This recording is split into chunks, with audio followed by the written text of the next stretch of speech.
Hey guys, welcome back. It's that time of year in my area where the fishing scene really starts to pick up. So I decided that now would be a really good time to go out and thoroughly taste the fish skull flies that I had made in the previous two videos. So I made a community poll and asked you guys to vote for which fish skull design you guys thought would be most effective at catching largemouth bass, surf perch, and striped bass. And the lipped fish skull had the most votes. The sardine style fish skull had 0 votes. So I fished 4 different days. So the first 3 days I fished in fresh water, but the 4th day I fished in the surf. So the first day I fished in a small pond that's filled with tons of bluegill and half-pound bass. I started off with a diver style fly and could tell that the fish weren't super interested in such a large fly.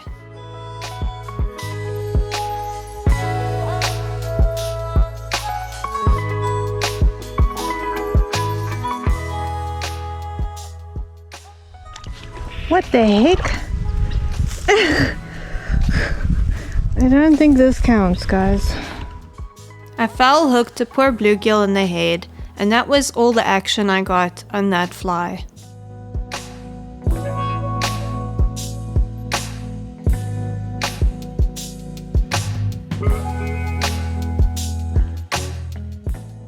I tasted the lipped fish skull as well, but again had no bites on it.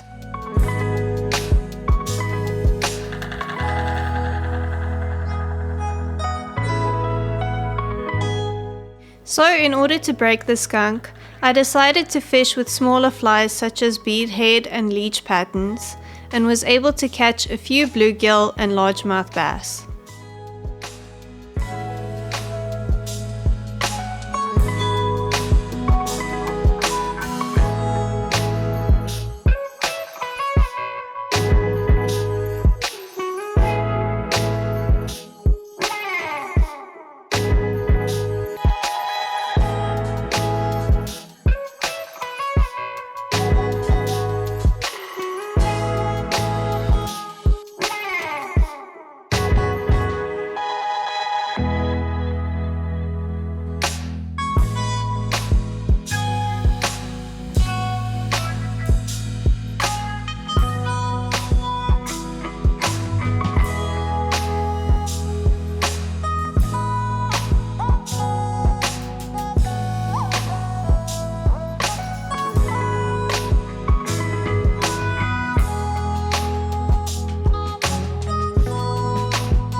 Day 2, I went to a large reservoir and fished along the edge of the dam wall.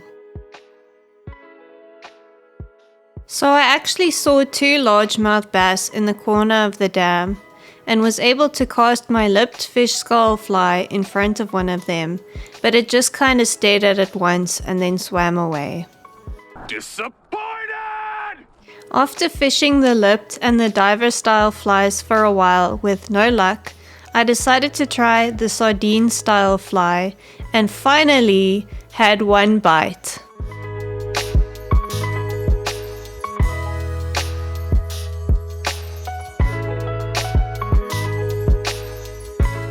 So I kept fishing with it for a little longer, but didn't get any more bites.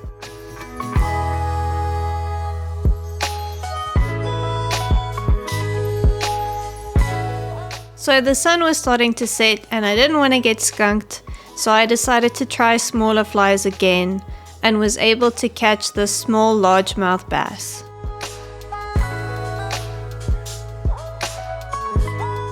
Day 3, I decided to try float tubing on the same reservoir I fished the day before.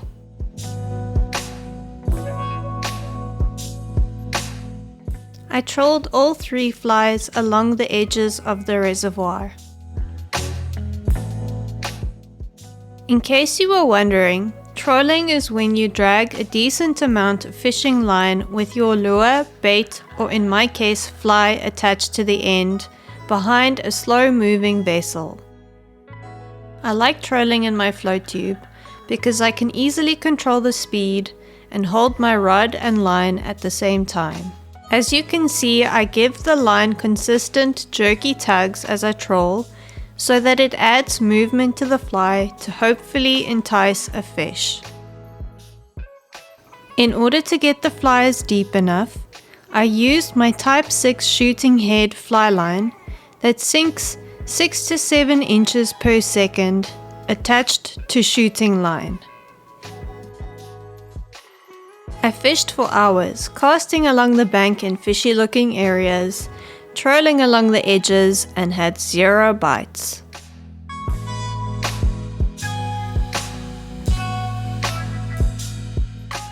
So right at the end of the day, when I had to start making my way back to the boat ramp, I saw a really big largemouth bass swimming right underneath me.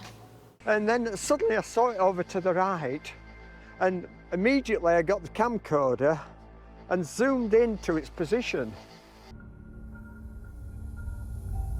As you can see from Gordon's footage, there is most definitely some type of large animal swimming across the loch. So as you can see, I did try to get underwater footage of the bass, but between my lack of GoPro skills and the murky water, all I got was this dark murky shadow kind of swimming at the bottom of the frame. I casted the lipped style fish skull in front of it, but again it just kind of stared at it once and then swam away. So I went home unsuccessful.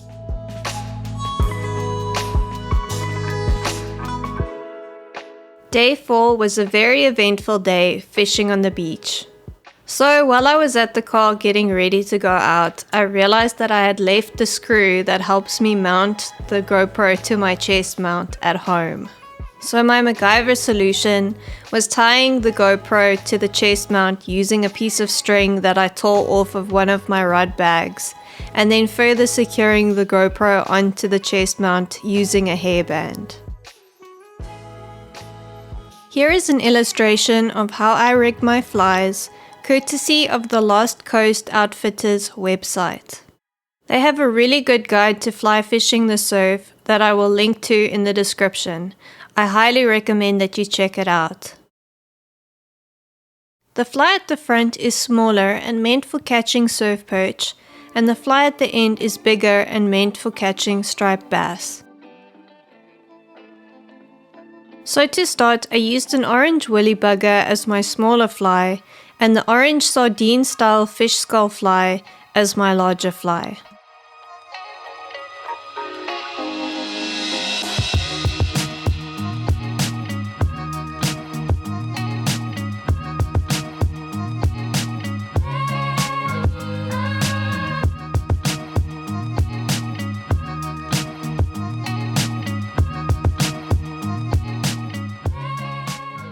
A few casts into one of the fishy looking spots and I was catching fish after fish.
I kept catching fish on the woolly bugger and was starting to think that I wasn't going to catch anything on the sardine fly.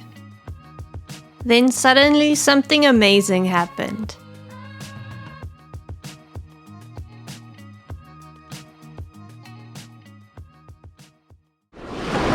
Woo! Guys, we did it! We did it! I can fly! Anybody can fly! I was so happy to finally catch a fish on my fish skull design that wasn't just foul hooked.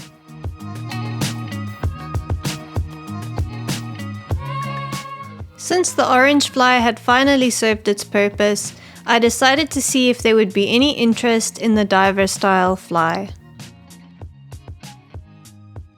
I moved down the beach until I came to a nice looking spot.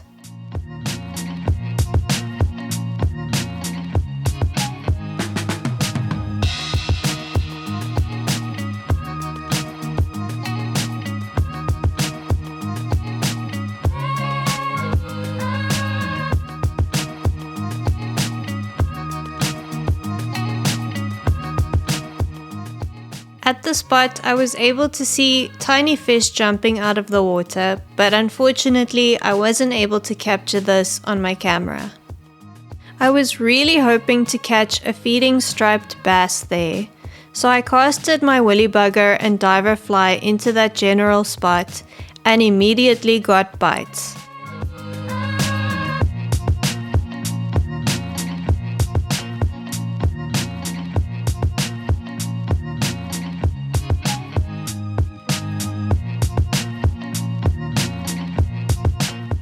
Unfortunately, the bites seemed to only be jacksmelt, interested in the orange woolly bugger. But they were really fun to catch nonetheless.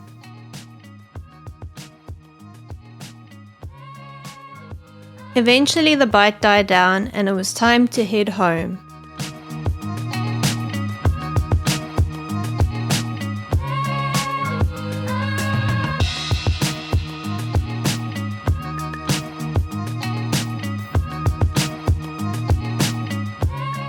So overall, I'd say that even though I only caught one fish on one of my fish skull designs, I had a lot of fun fishing for 4 days. I find it pretty hilarious that everyone, including myself, thought that the sardine style fly wasn't going to be that successful. But out of the 3, that was the only fly that fish were actually interested in. Maybe it's the orange color, the huge amount of flash that I put in, or the weird action of the fly. I don't know. Anyway guys, I hope you found this video very entertaining. I certainly had fun making it. If you like what you see, please like, comment and subscribe. And I'll catch you in the next one. Bye!